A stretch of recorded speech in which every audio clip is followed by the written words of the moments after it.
सर्वांना श्री स्वामी समर्थ.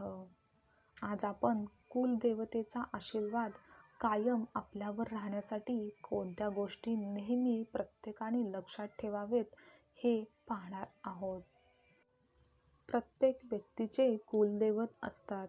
आपल्या आपल्या कुलदेवतेची पूजा ही प्रत्येकानेच नेहमीच केली पाहिजे. कुलदेवतेला रोज स्मरण करून नाम हे घेतलेच पाहिजे. कुलदेवतेचे आपल्या जीवनात खूप मोठे स्थान असते. ज्यांच्यावर कुलदेवतेचा आशीर्वाद कृपा असते त्यांच्या घरामध्ये नेहमी सुख, आनंद, धनसंपत्ती कायम असते.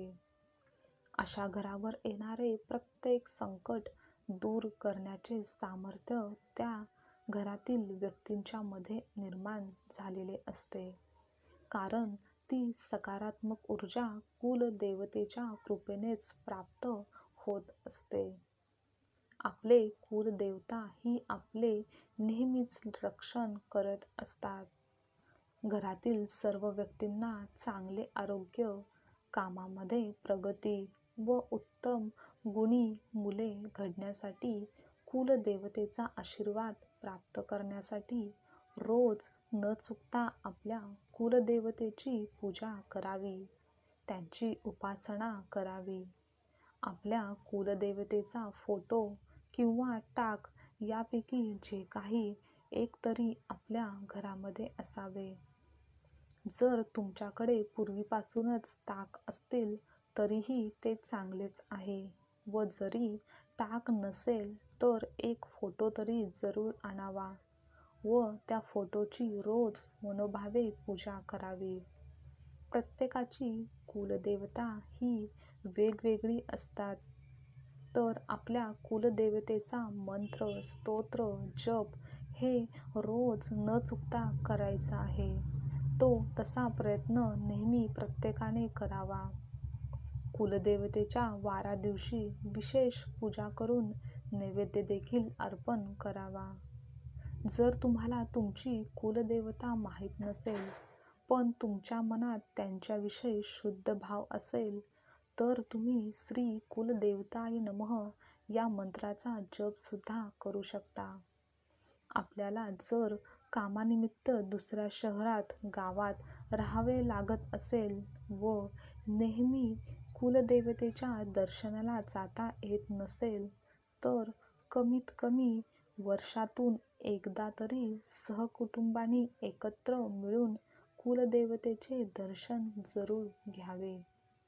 स्त्रियांनी देवीची ओटी भरावी, तेथे थोडा वेळ थांबून मानसिक शांती अनुभवावी व नमस्कार करून प्रार्थना करून पूर्ण श्रद्धेपासून मनोभावे शरण जावे व त्याचप्रमाणे शक्य असेल तर कुलदेवतेच्या दर्शनानंतर शक्यतो आपल्याच घरी येण्याचा प्रयत्न करावा.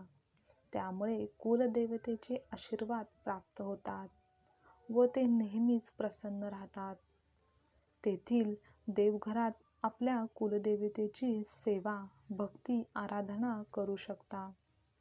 कुलदेवतेला नेहमी स्मरणात ठेवून त्यांचा आशीर्वाद प्राप्त करू शकता. आठवड्यातील कुलदेवतेच्या समर्पित वारा दिवशी व सण, विशेष दिवस, शुभप्रसंगी कुलदेवतेला न विसरता स्मरण करायचे आहे. विधिवत पूजा करायची आहे व नैवेद्य देखील अर्पण करायचा आहे.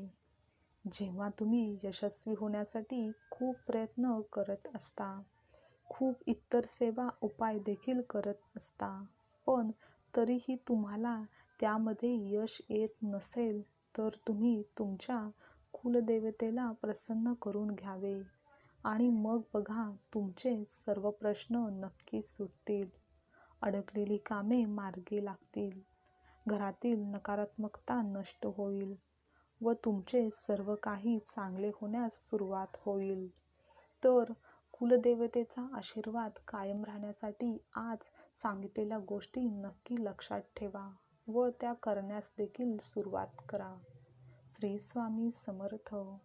आजची माहिती तुम्हाला आवडली असेल तर लाईक करा, शेअर करा, कमेंट करा अशीच माहिती नेहमी ऐकण्यासाठी चॅनलला सबस्क्राईब नक्की करा. श्री स्वामी समर्थ.